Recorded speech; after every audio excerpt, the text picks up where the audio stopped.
Right, next up we have four technical papers on cognition.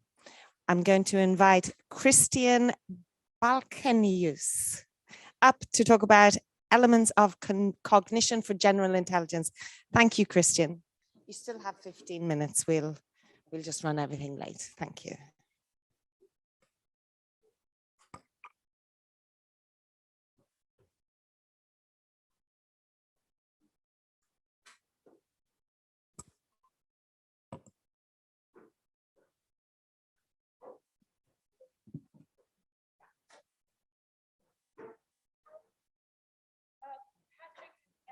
If you haven't joined the room yet, if you could, that would be great.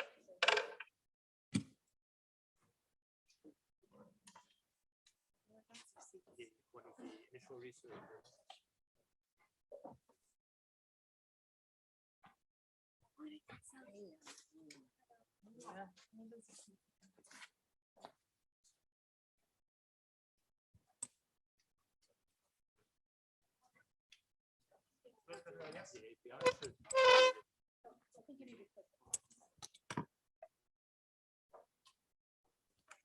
Okay, I see. That's better. Thanks. So I wanted to just discuss a few highlights from cognitive science. A few insights I think can be useful for AGI. This is work done together with Trond and Birger over there, both in red t-shirts. We are the cognitive science department in Lund, also in the cognitive robotics lab. And our main interest is, as cognitive scientists, to understand this thing, the human brain. And the way we do that is to try to read as much as we can, and then try to build models, computational models of all the different parts of a brain, and connect this to large networks. We've been doing that for a while, and if there's time, I'll say something about the actual work we do. But what I wanted to discuss here in a few minutes are just a few things about how we think cognition actually works. This thing is not the computational device in the usual sense, at least.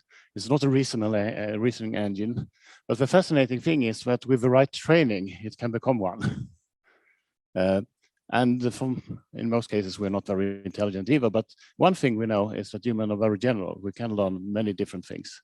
So maybe this is not the way to get to intelligence or super intelligence or anything. But if you want to look at what makes sort of us so general and able to function in so many different situations, I think it could be useful to look at the human brain. So one important factor here, of course, is that the brain is not on its own. It's in a body. The only reason we have a brain is because we have a body. The role of a brain is to keep us alive long enough to reproduce. So about 30 years or so. The rest is just luck. But it's even more. It's not just the body. We also have an environment. We interact not only with our body, but also with everything around us. Usually doesn't look like this, but you get the idea, I get. So today we talk about this interaction quite a lot. We say that cognition is embodied. So the body is a part of a cognitive system, much more than you would think. Especially, I mean, for academic, it's maybe not, but in most of your life, the body is the part of the thinking. That's why I'm waving my hands here. Shouldn't be necessary, but I do it anyway. And it seemed to help both me and perhaps you as well. We're embedded in an environment. People talk about an active cognition. That's the idea that we are coupled to the environment. So what we're controlling is not just our mind or our body, but we're actually controlling the environment. So what I'm doing now, I'm trying to get you to synchronize with me, trying to change your minds, change your trains of thoughts. And when I succeed, we actually synchronize our movements as well.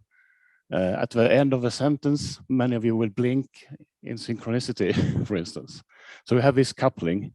It's more obvious when you are manipulating objects or things like that, but it also goes for social interaction. Cognition is also extended, and that means that some of the cognition is not in the head, it's outside. It's fairly obvious if you use pen and paper, for instance. So you offload some of the thinking to this external device or to your computer or whatever, or to a stone that you move around, or you make some marks in the sand or something like that. So the complete process is not internal, it's also in the body and in the environment. And it is this complete system that we try to control. So how do we do that? Let's start from the lower systems in the brain. That's the reflex systems. Of course, you know about simple reflexes like just keeping the arm straight even if someone pushes it, or reflexes that makes you avoid things. Different types of input-output mappings. But this can be actually much more complicated. We have everything from very simple movements to actually goal-directed movements. We move towards things or away from things, or move a part of a body towards something, or where we incorporate the environment and move objects around. So the important thing about most of these reflexes is that they are goal-directed. So like the smallest pieces of behavior are goal-directed. They're moving towards or away from something. They're also usually adaptive. So we get better over time at moving our body or influencing the environment. And one way to think of this is as a set of heuristics for handling the world. It's like the starting point. We don't start from zero when we are born. We have these not finished reflexes, but preparedness for doing different things that turns into behaviors over time.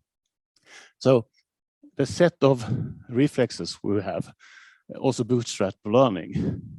So they make us do things that make us become better at doing other things. This is a talk in itself, actually, but this is what. So what's the next level? That's to actually learn how to influence the environment. It's not learning to do, but learning to engage with the environment in a certain way to obtain certain effects. So one concept that's very influential here is the idea of affordances, which goes back to Kurt Lewin a long time ago, about 100 years ago, which was picked up by Gibson later on. So we should probably have heard about, and now something happened. Okay, yeah, it's back. So the idea is that the world or the environment suggests different possible actions. And we can then select to interact with the environment in a certain way. And we shouldn't really view this as actions, but rather as a way of engaging with the environment. So we couple our body and our brain to the environment, and we can do that in different ways. So it's like a control system more than like an action-based or sequence-based system. Most of these things are learned from a single trial. It's not that we have to try 1,000,000 times to do something. We usually succeed the first time. It just takes a long time and we're really bad at it. But when we get better, it's very seldom trial and error. That's only the case when we have no idea.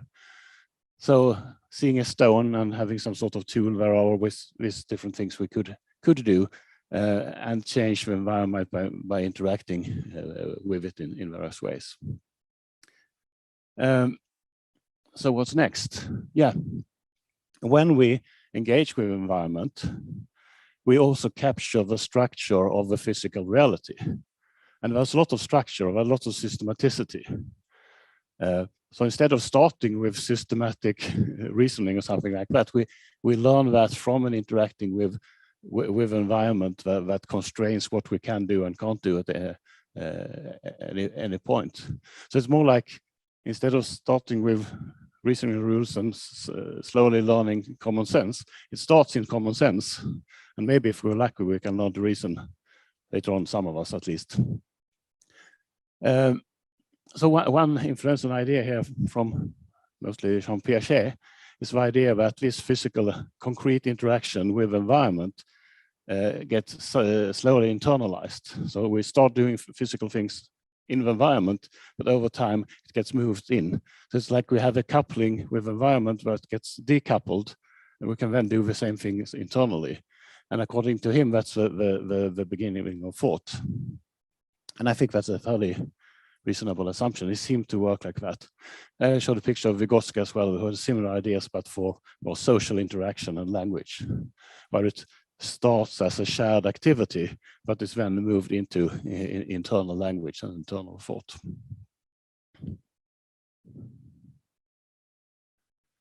Okay, final level here. There are hundreds actually, but I have time for 3. So the top level control of the system. So if we have this kind of loops coupling the body to the environment, suggesting different actions, without any additional control, we just do random things. But as you all know, we have to teach children to stop doing things. We don't have to tell them to do things. We have to tell them to stop doing things most of the time, at least after a certain age. That's what our sort of top level control system does.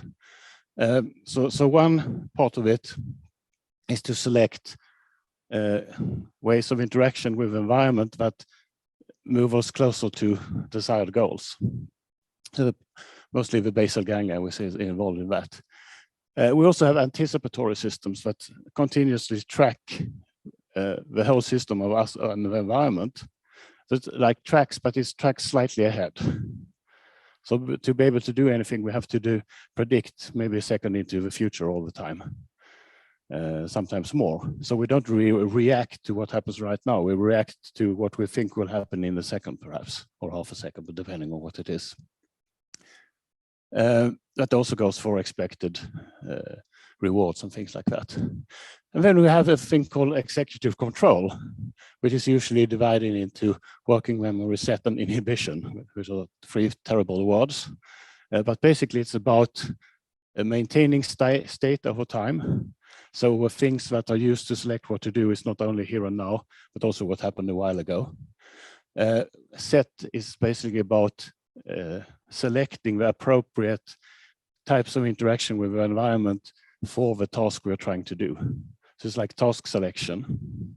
And finally, inhibition, that's the mechanism. We suppress the different control loops that are not useful right now. So the world pokes us with all these different possibilities, and we suppress those that are not useful right now. So what else is there? Yeah, quite a few things, but I think this is maybe the most important mechanism to get to something that's similar to cognition. So I just wanted to, for 1 second, say how we're working on this. So we started building a framework for large-scale brain models 20 years ago. It's now about 350,000 lines of code. 10 years ago, we started to implement this in the humanoid robots we're building in Lund. And we made a lot of small models of all the different kinds of things I talked about today, and a lot of other things as well. And now we are starting what we call the BAM architecture, actually putting everything together. And with that, I thank you for your attention.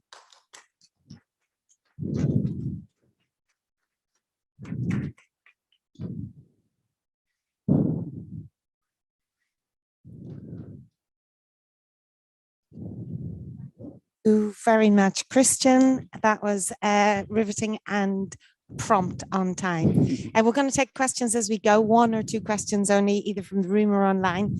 And you are first.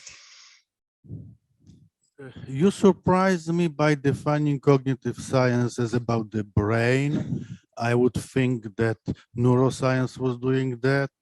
In my university, we decided to base cognitive science in computer science and to unify mathematics and philosophy. Of course, the second point you've made that I find a little bit controversial was that brain is not a computer. When one of the top universities decides to reveal their current research, that would become much clearer why not. So just 2 cryptic points, but wanted to mention. Yeah, I don't have so much of an answer as a comment. Of course, you can decide how you want to study this. And there is a traditional way of studying cognitive science is from a more computational approach. That makes sense in many situations, but I think you end up in the wrong type of models if you start in that from that direction. Yes. Thanks a lot, Kristinn. Yeah, so I just have a question about your BAM model. Yeah. How do you model the environment in your BAM model? That's why we have the robots, so we don't have to do that. And that also constrains the kind of models we can use. So we have to work in real time and learn in real time as well. So we can't have like a model where we simulate millions of trials. It has to be very fast. So that's one way to keep it sort of realistic in that sense. Thank you very much indeed. Let's have a round of applause for Kristinn Balkenius. Thank you very much. And next up, we have Kristinn Thorisson on explicit, goal-driven, autonomous self-explanation. Thank you, Kristinn. Oh.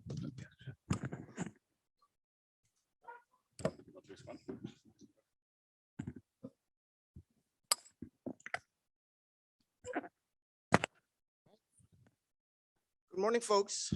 Pleasure to be here.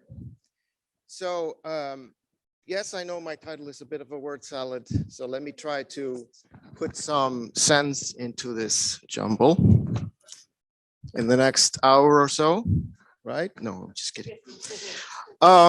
So we could start by asking, if it works, what's there to explain? Why is explanation even on the menu here?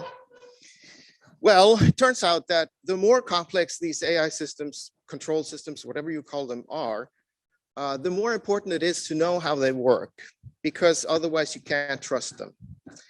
So we call it self-explainability if the system itself can actually make arguments for why it does what it does, why it plans what it's going to do, and why it did what it did.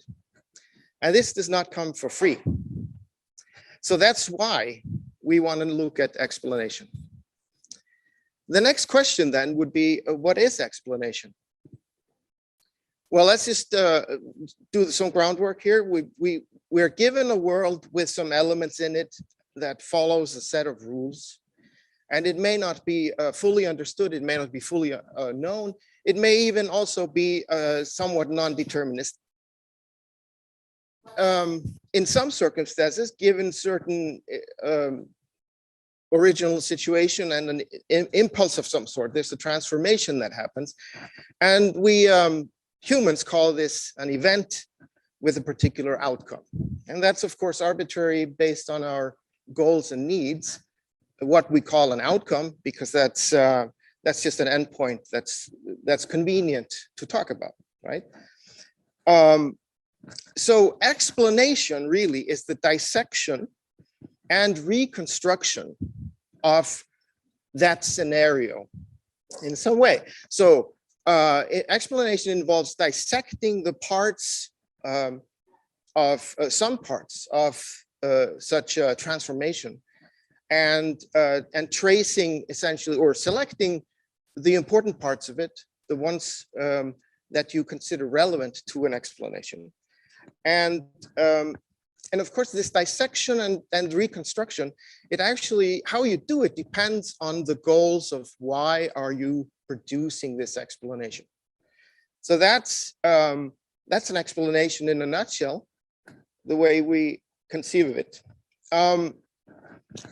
So an important point here is that explanation is purpose-driven, and purpose means essentially you have some goals about highlighting and dissecting, and here are the sub goals for that high level goal. So let me go through them quickly, and because we come back to them.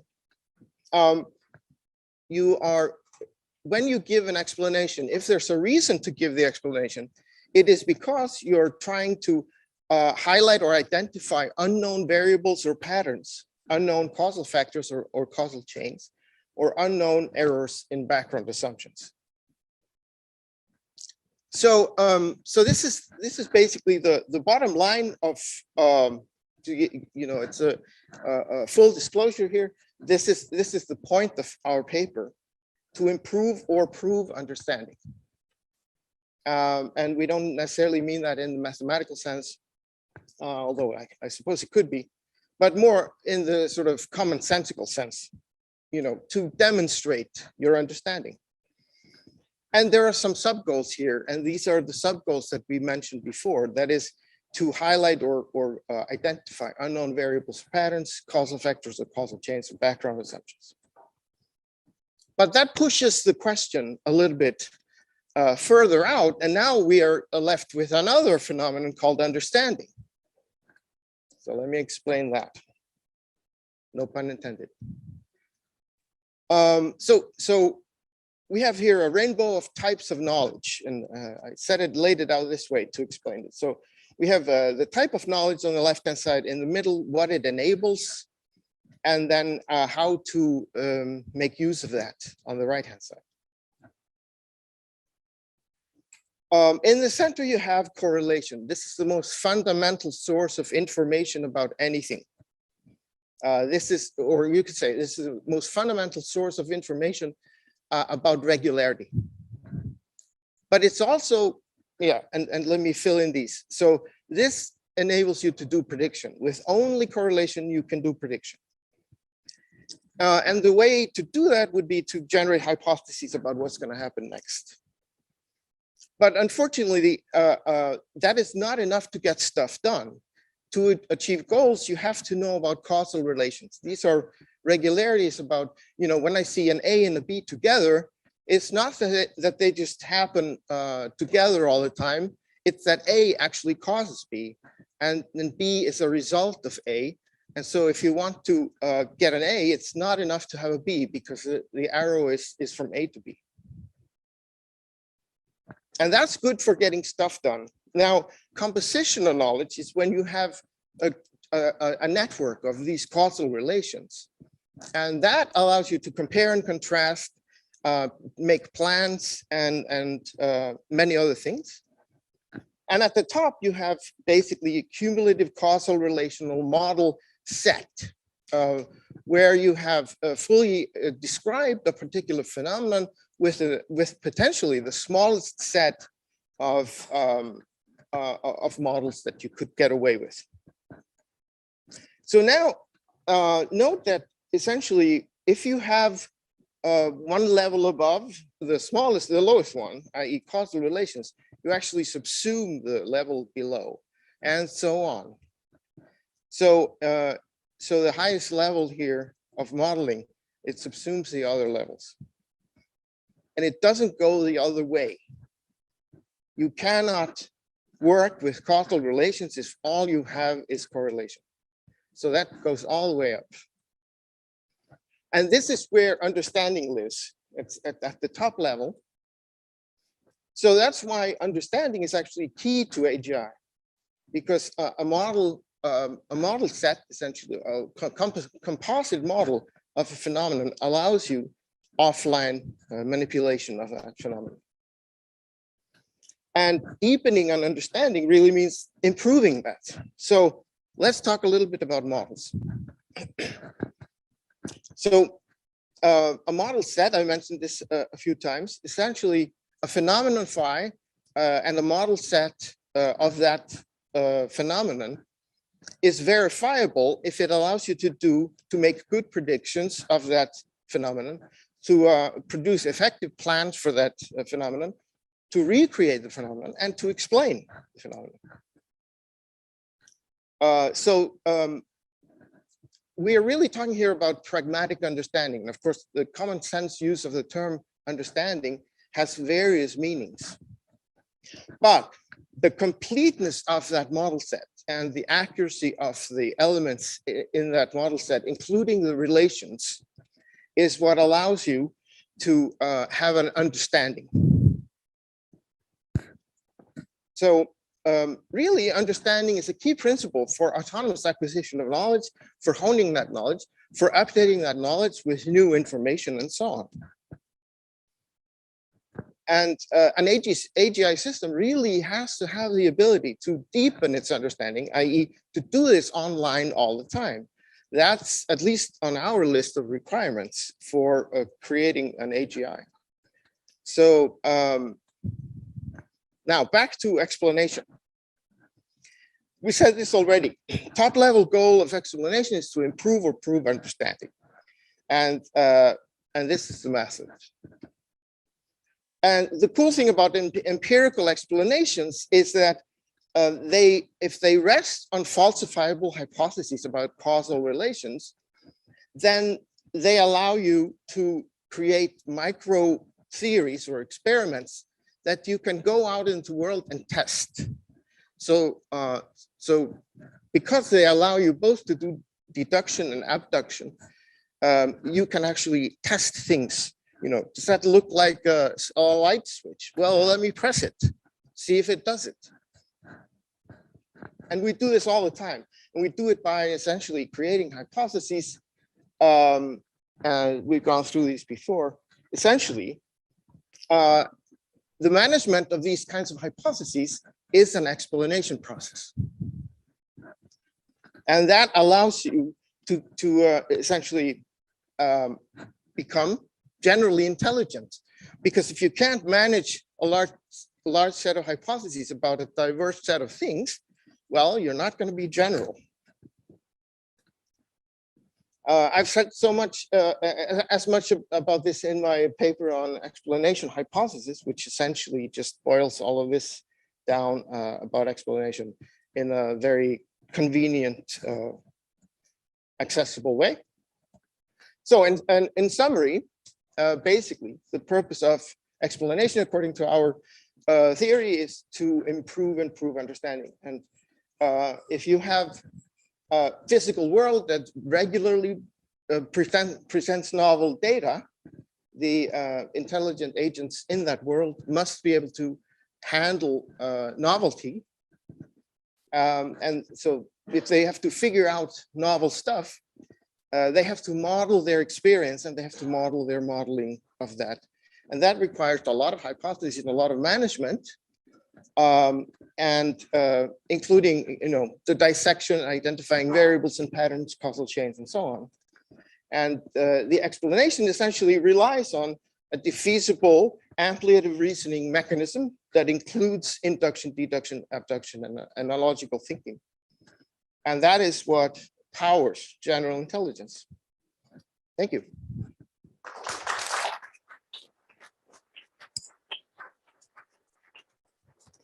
Thank you very much, Kristinn. I certainly learned. Oh, we've got 1, 2, 3 hands in the room. That was very clear. Thank you.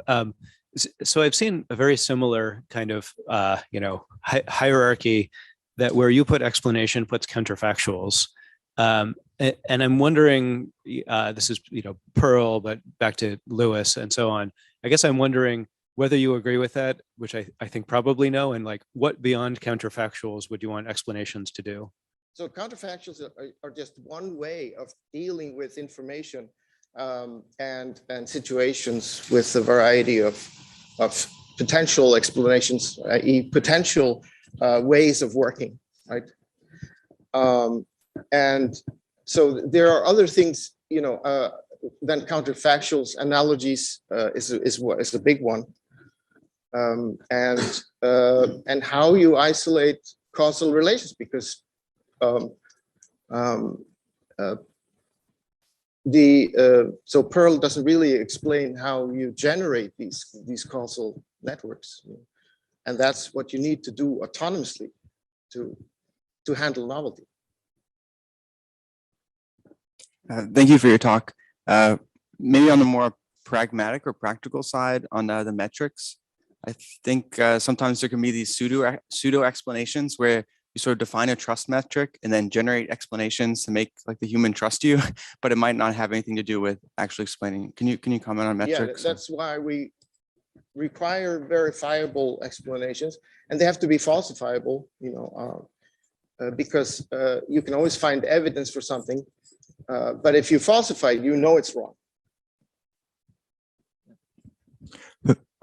Thank you for the talk. In terms of general intelligence, according to Michael Levin's studies, even human cells demonstrates intelligent behavior. What they think, understanding of knowledge is requirements for the general intelligence, or it is just emergent phenomena? What is emergent? Like understanding of the knowledge is the requirements for the general intelligence, or it can be without it? Yeah. So yeah, it's a very common. It's common in philosophy to, especially recently, as in the last century or so, to say that understanding is an outdated, antiquated term with no actual meaning. And I completely disagree with that. I couldn't be more opposed to that view. You know where you stand on this one. Thank you, Kristinn. Yeah, big clap for Kristinn. Thank you very much.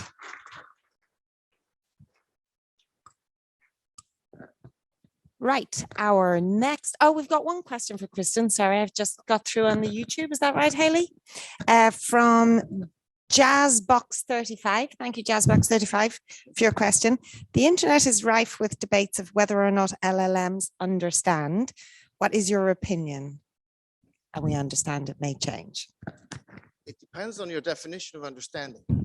So that's a great question. In our definition, understanding is a process. So you couldn't really talk about a frozen system understanding anything.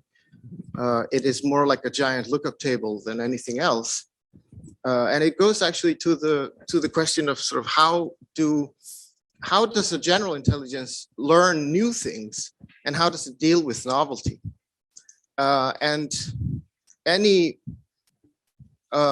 let's say systematic learner worth its weight is gonna have some regularity in how it extends and appends and mends its knowledge.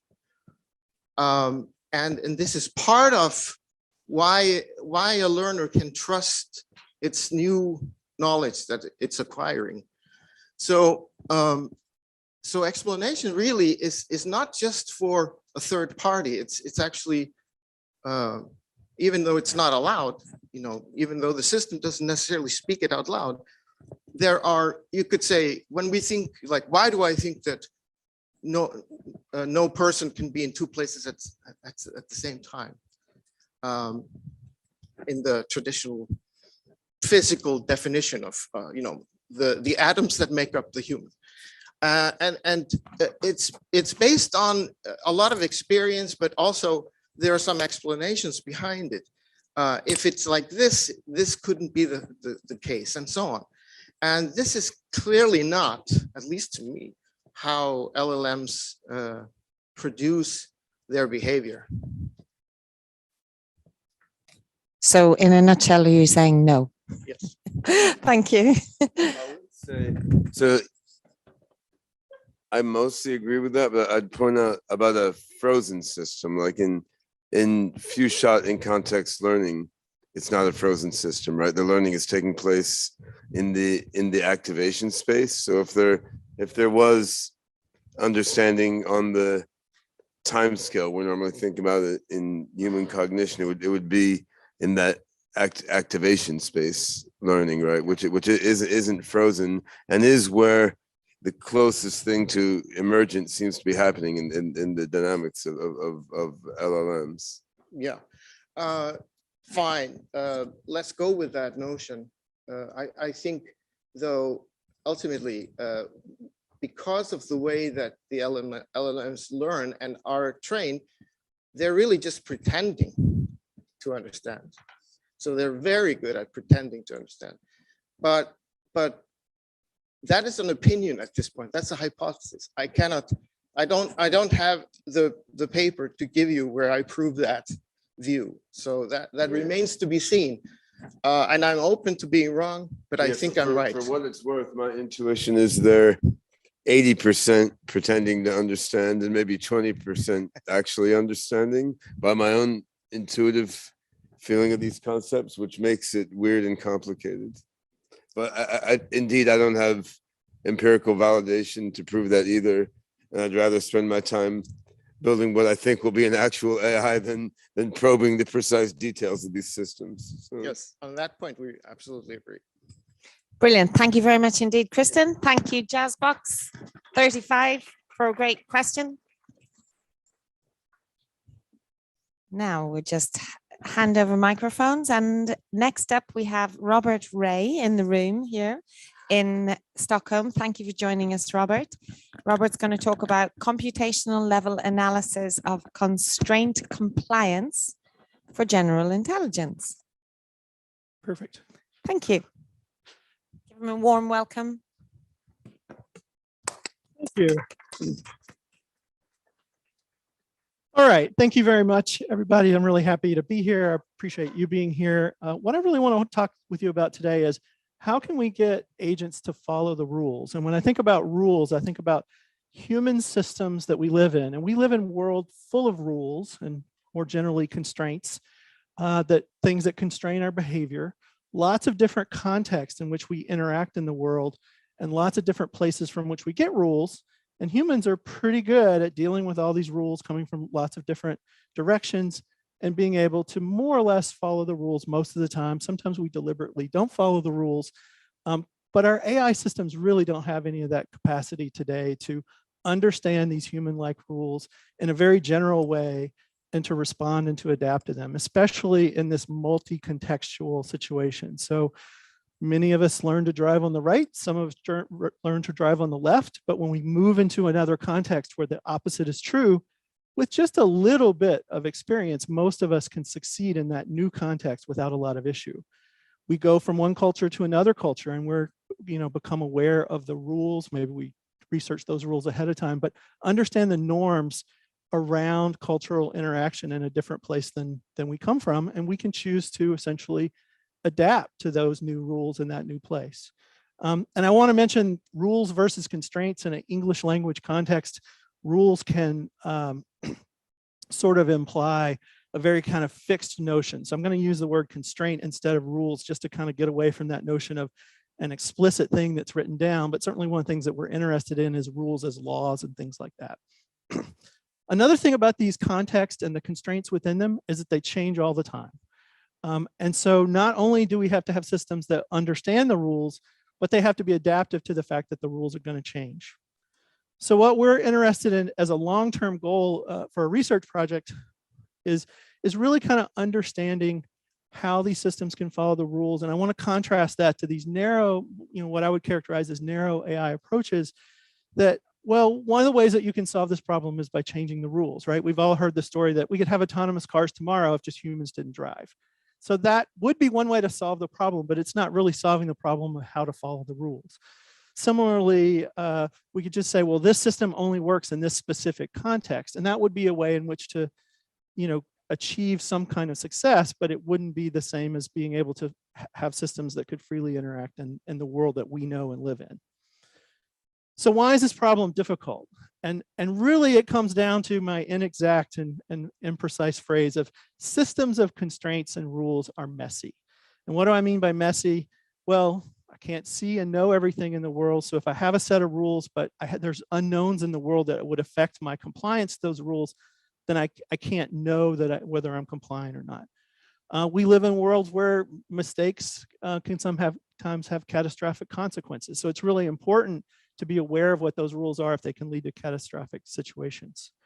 A lot of rules sort of imply the general case or the non-exceptional case, but they don't really explain all the edge conditions, or they don't really say this is the context in which this rule applies.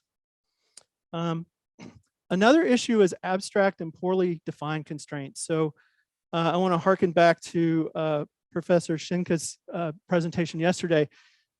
Use caution near pedestrians. That's a rule that we all kind of probably learned when we were learning to drive, but it really depends on what does caution mean, what does near mean, and what is a pedestrian. And we saw yesterday in that talk that tragedy can occur when you have a misunderstanding in an AI system about what that means. In this case, the Uber example from yesterday was not really understanding that pedestrians can be in places other than crosswalks.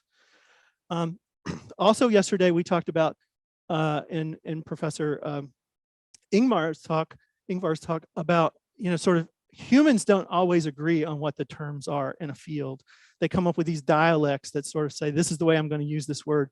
So how can we have AI systems that are compliant to these rules when humans themselves don't agree with the rules? So that this abstract, poorly defined constraints really causes a lot of issues with thinking about how we can have systems follow rules.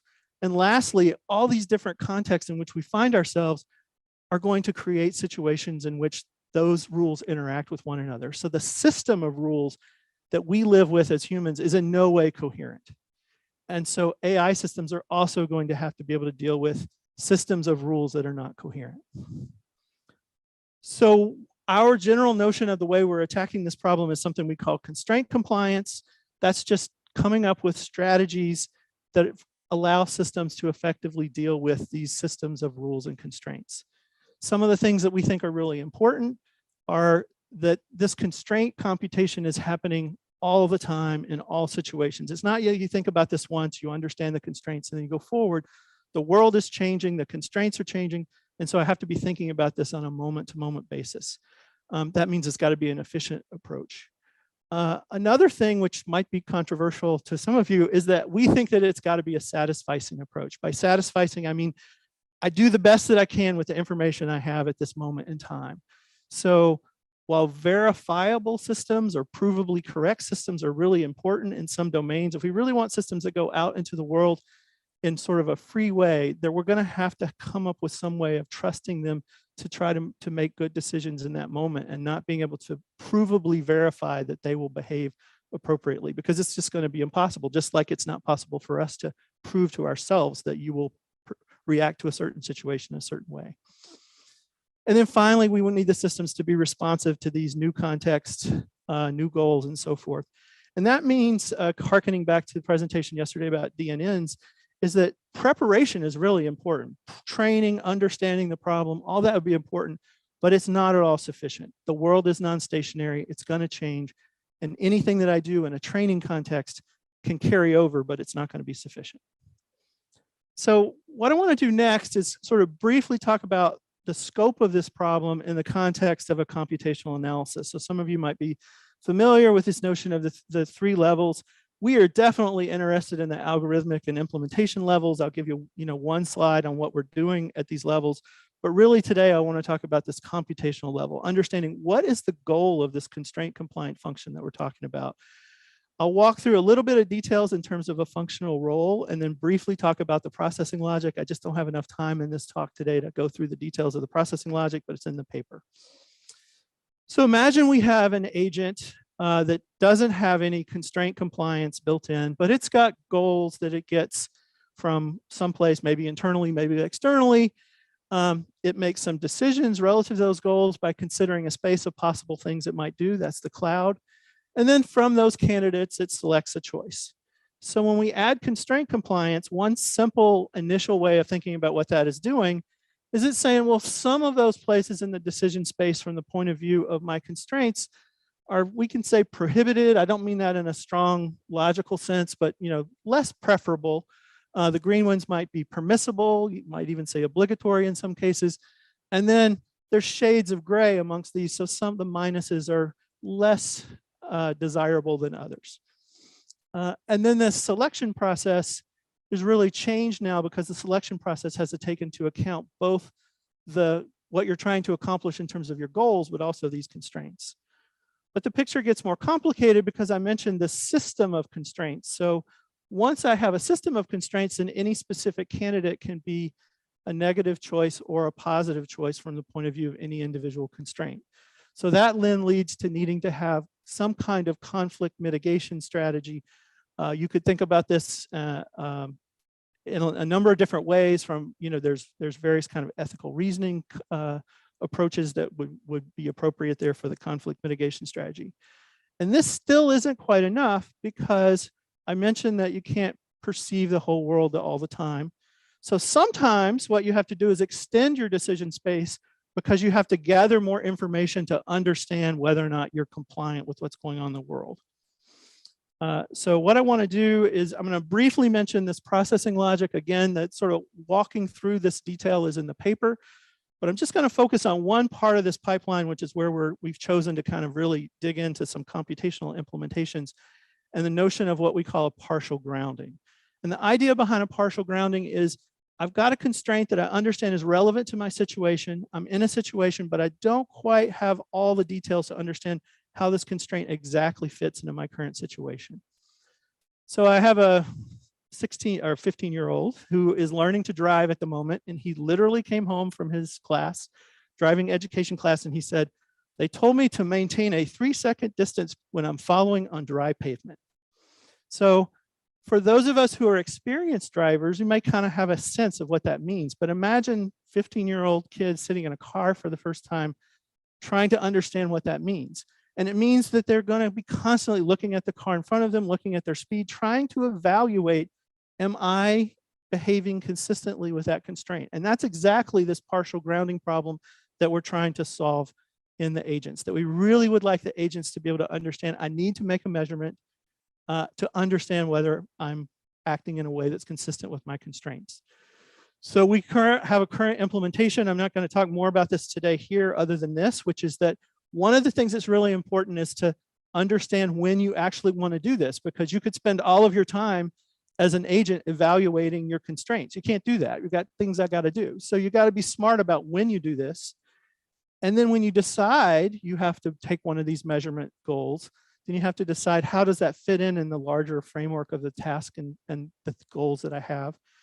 And then really importantly for us is to think about how do we turn this reasoning process into a recognition process through some kind of compilation so that we don't have to repeat that reasoning over and over again. And that's exactly, in my mind, what happens as an experienced driver. You don't think about that constraint all the time about how close you are. You sort of learn what normal is. Lots of other problems in the paper. I'm happy to answer questions about these, but I think I probably need to wrap up. So the key problem that we're thinking about is we'd like to have generally intelligent agents be able to follow the rules as they exist in the human environment, even when those systems of constraints that they encounter are messy. We think that a continuous, efficient, adaptive process is necessary to do this. And in the paper and in some of the work that we've done today, it's really trying to understand what some of the key algorithmic and representational needs are for this problem. And then in terms of what we're doing in the future, we're implementing pieces of that pipeline that I briefly sketched, where we think that there's new work that needs to be done to support that. And then one of the other things that we're doing is trying to demonstrate the same computational approach in multiple different test beds, one related to safety, one related to ethical concerns and task performance domains, to show that regardless of the frame from which you think about these constraints, we can sort of use the same overall reasoning process across all of them. All right, thank you very much.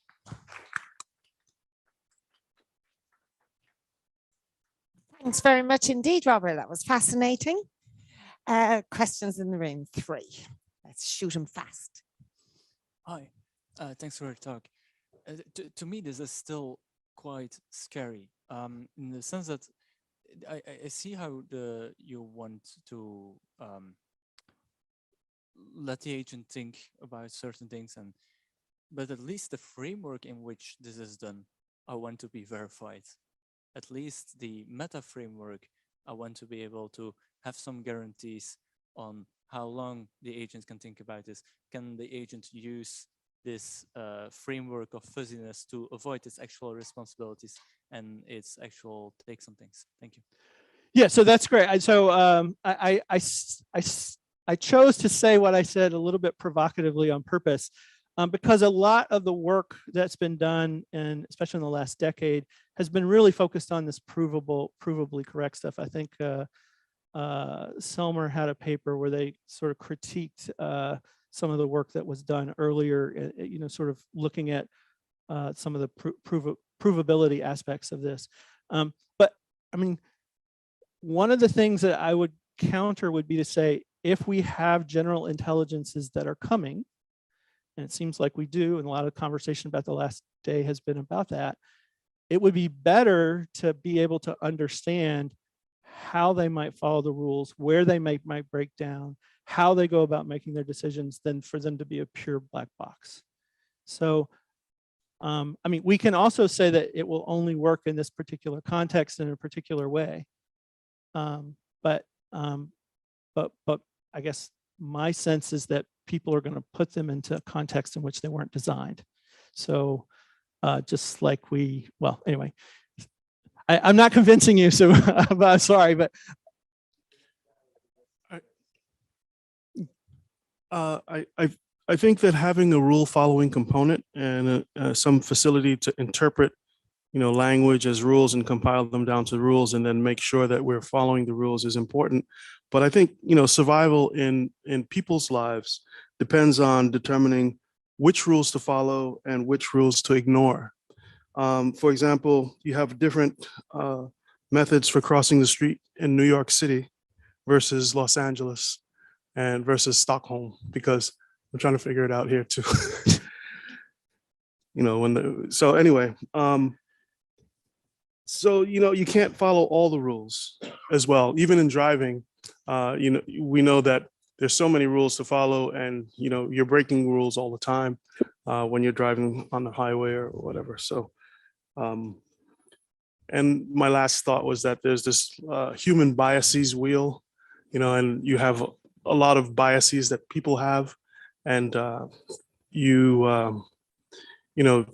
these biases actually help constrain action, and so it's a matter of kind of determining when to follow the rules and when not to follow the rules. What's your thought on that? Yeah, absolutely. So one of the things that will be really important for this kind of work long term is really understanding, and there's a tension. I skipped over a little bit in the talk, but there's this tension between what kinds of knowledge that you have to assume that you have available to the agent versus how strongly you can expect it to be intelligently compliant with the rules. And when I say intelligently compliant, what I'm trying to get across is that not just sort of having a list of rules and I'm going step by step and saying, I never will break this rule, right? I'm always going to wait for the green light to come on before I cross the street, right?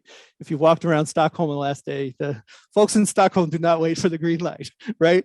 And that's part of this norm process as well, that it's not just the rules, it's also the social norms and the context in which these things occur and being sensitive to those. So I would say that's not our current focus in the work that we're doing, but it's absolutely part of the vision for what we're doing. And it's going to be important to achieve this in a way that people would find trustworthy and willing to have agents running around in our world. Yeah, so in this regime of fuzzy constraint satisfaction, doesn't something like GPT-4 already do some sort of general fuzzy constraint satisfaction? And you have any comment on how that's related to your work? I hadn't thought about GPT-4 as fuzzy constraint satisfaction. One of the things that we are certainly looking at in terms of this work is thinking about how language models, we can exploit language models for that internalization process. Like, for example, we have some laws and we'd like the agents to be able to be sensitive to those laws. And so can you just sort of read in those laws directly from text and using a language model start to get an encoding within the agent that's more or less consistent with that law. So one of the things that's interesting about that from the fuzzy concept perspective is that in many of the systems today, you're depending upon a few people who have decided this is the meaning for this term, and they sort of encode that meaning. One of the, we don't have any proof of this yet, but one of the things that's potentially interesting is, do the conceptual information that you get from a language model represent a little bit more of a consensual notion of what that concept means, so that if an agent encoded something that was a lot like what was in the language model, is it less likely to be sort of on the edges of the distribution in terms of the way that concept is interpreted? Don't know yet, but that's one of the things that we're interested in exploring. Thank you. Thank you very much. Great discussion. Let's have a round of applause for Robert. Right, next paper is from Patrick Hammer, and I just want to very briefly introduce Patrick because he's on the organizing committee here for today. He's an AI researcher and currently postdoctoral fellow at Digital Futures at Stockholm University. And he's here to talk to us about comparative reasoning for intelligent agents. Thank you, Patrick. Thank you very much.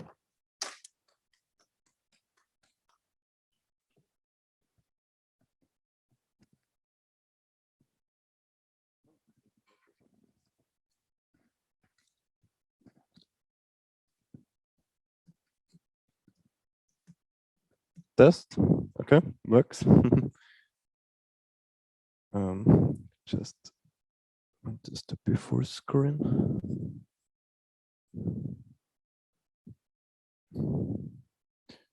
Okay, so I will talk about a topic which I always wondered: is it more about perception or is it more about cognition? And actually, it's not easy to answer if we ask ourselves at what point in the information processing in the brain does reasoning get involved? At what level does this happen? It's actually not an answer that we know at this stage, but there are some capabilities which seem to be on the perceptual side, which seem to require some kind of reasoning capability even there.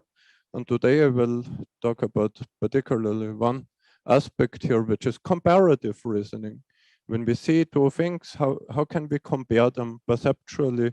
How can we reason about commonalities and differences between objects? And this is a joint work. There's many people involved here, entire team and collaborators, sponsors from Cisco, Hugo Ladderby here, and also our entire team. Some authors we could not even put in the paper because of conflicts of interest, so we had to be very, so here I included everyone involved, as you see, many people who contributed to this work. And if we look at the task itself, what is it? Comparative reasoning. And it's something which is actually also studied with animals. In psychology, there's this term of transposition. And for instance, you see here this teddy bear performing this task. it's a dog, which is trained to pick the larger circle. And animals like dogs can easily learn and perform this task. And so for us, it's the big question: how can we actually replicate this ability, like in our reasoning system in NAS? How can we replicate this to a degree that it will also not only work in toy examples, there's some kind, not only in toy examples, but also on actual robotic hardware. Like if we run this kind of experiment in the real world, can we actually replicate this ability? And so this is about that. From the reasoning systems perspective, we are pursuing non-axiomatic reasoning system. So the question, of course, here is how can the system be extended to support this ability? And in this paper, we have done just that. So let's go into this. I guess it's also here important to point out the larger picture here, because it's really fitting into a wider range of stepping stones which need to be there before this ability can actually happen in like real world scenarios. You need sensory processing to deal with the complexities of real world sensor input. You need some kind of sensory motor interaction capability of the system so that it can actually perform the task, invoking operations. You need some kind of relational reasoning which allows it to perform this comparison between stimuli to carry out the task, to learn and to do it. And of course, there's also a wider picture of how does it fit in with like higher level cognitive abilities, metacognition, self-awareness, like how does the agent relate itself to others and so on. Whether this is also related to this, we will see. But so far, this seem to be some of the stepping stones which play into this. For NAS, it's a reasoning system which is inherently designed to work in real time, to take in information constantly from its sensors, and while doing so, performing in a way that the processing requirements will not increase with every event it perceives, but remain constant. And also the memory capacity of this reasoning system is strictly bounded. So it has a fixed memory capacity and it will not exceed it. regarding the logic, we use this non-axiomatic logic. You have most of you have, or many of you have seen this in the NAS tutorial and workshop. How we handle which kind of representations the system builds, how it represents relation, and so on. And we have also shown a particular implementation of this reasoning system openness for applications, which was also the implementation target for this particular capability. The first implementation target to extend it and to implement this comparative reasoning capabilities. And of course, now the question is what is this reasoning capability and how do we build it? So the idea is you have some kind of measurements. Imagine you have a brightness sensor attached to the robot. It gives you just brightness values, for instance, just dependent on how much light falls on the sensor. And so you have some kind of measurement, some kind of numeric quantity attached to this measurement.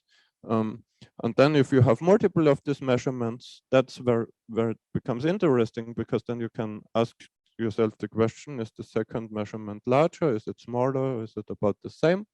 So we have this kind of relational representation, which allows to specify that a certain sensory value was recorded, and then allowing comparative relations to be built based on them.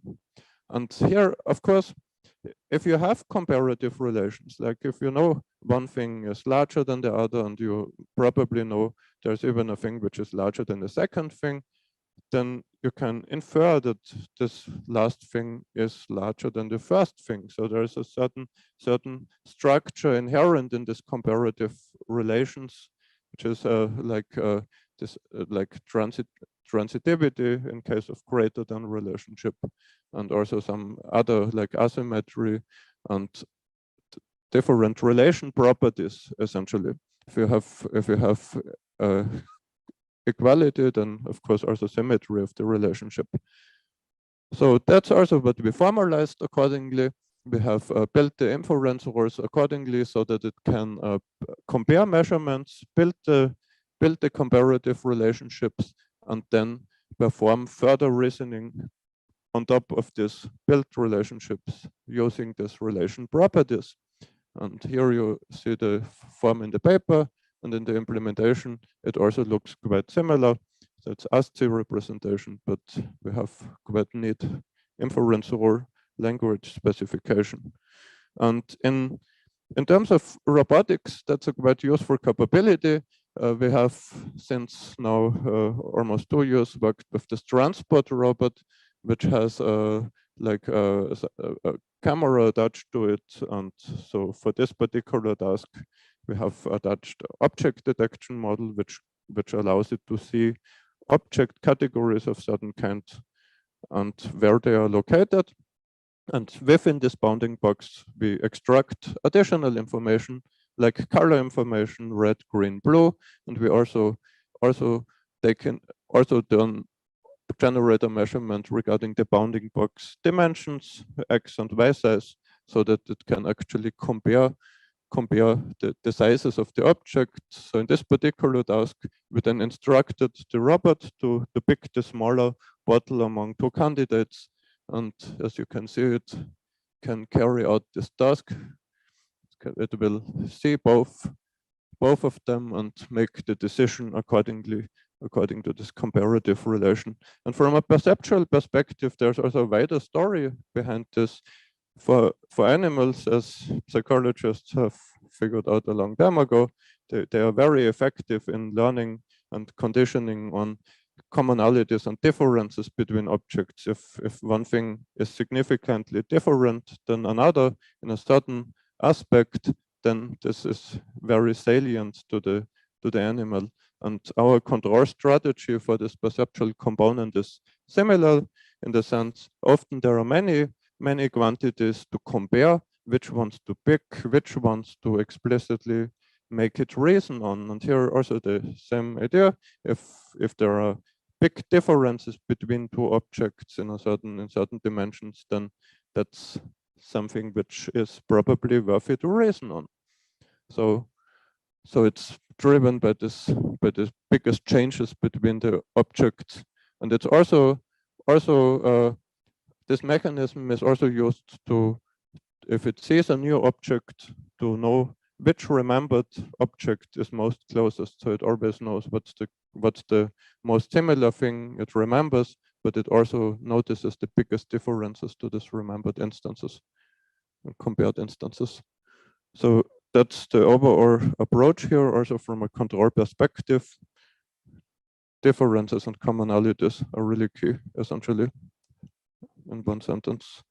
There are also some other experiments which we have carried out using this new functionality, like some kind of crane robot scenario in a simulation where it needs to control a robotic arm. It gets the location of itself and the target locations and the location of the object to pick, and it will essentially do a more continuous control of this task, because previously NASA was we only handled discrete representations, but here we can actually give the location information in form of a measurement, and then it building this comparative relationships and acting on them. We can give a very brief demo on how this looks like. So at first there's just model bubbling, it doesn't know anything, it just tries operations, jumping around. Up to at some point it gets lucky and probably picks it up at the right time and puts it at the right place and gets the feedback. And then hopefully it induces the right hypothesis about what it needs to do for this task, which is to pick up the bore and put it into this U-shaped hole. And it doesn't take too long for it to actually induce this hypothesis and to carry out this task quite reliably. In the beginning, it's still exploring, so there's some model bubbling. It's not always perfect in the beginning, but you see it clearly got what the task here is about, and induced the correct hypothesis to perform the task. Of course, live demos are always risky, but in this case it worked out quite well. So that's how this looks like in the simulation. In terms of functionality, most of the ideas in the paper are already implemented in this OpenNAS for applications system. It's already mostly in there. There are some additional inference rules which we will add and go over them step by step to see which potential things we miss. And yes, if you can, essentially you can already download and play with this functionality that is described in the papers. Thank you very much.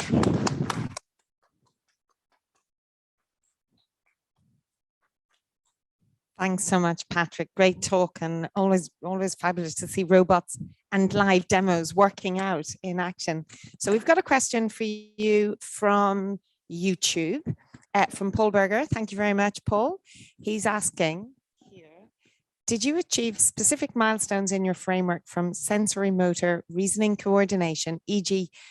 Piaget, conservation of liquid volume equivalence as for circa 5-year-old children? That's does this still work? Oh, okay. You're still on. I'm just going to repeat that. Did you achieve specific milestones in your framework from sensory motor reasoning coordination, e.g. Piaget, conservation of liquid volume equivalence as for circa 5-year-old children? Oh yeah, there's one part of the question I can certainly answer, which is regarding sensory motor reasoning coordination. I can say that this capability is very, very mature in a sense that the system can really learn compound conditions, like if there are multiple stimuli to take into account to make a certain decision, it really learns the combinations of events which need to be considered to reach a certain outcome. This is very, very effective. I'm not sure about the second part of the question. Is there some, maybe Michael knows what this liquid.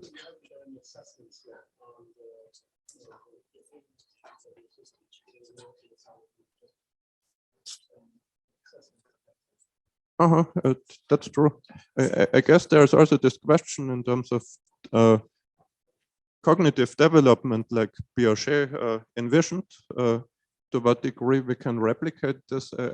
I would say it's also subject of our experiments here at Stockholm University, also driven by Robert Johansson, my postdoc at Vassar, to figure out which capabilities we have, which ones we miss from a cognitive perspective. So we have also a psychological roadmap here, where which we follow essentially. Thank you very much indeed. Have we one more quick question in the room, or we'll wrap up? We're about 20 minutes over schedule now. Okay, thanks very much to Patrick.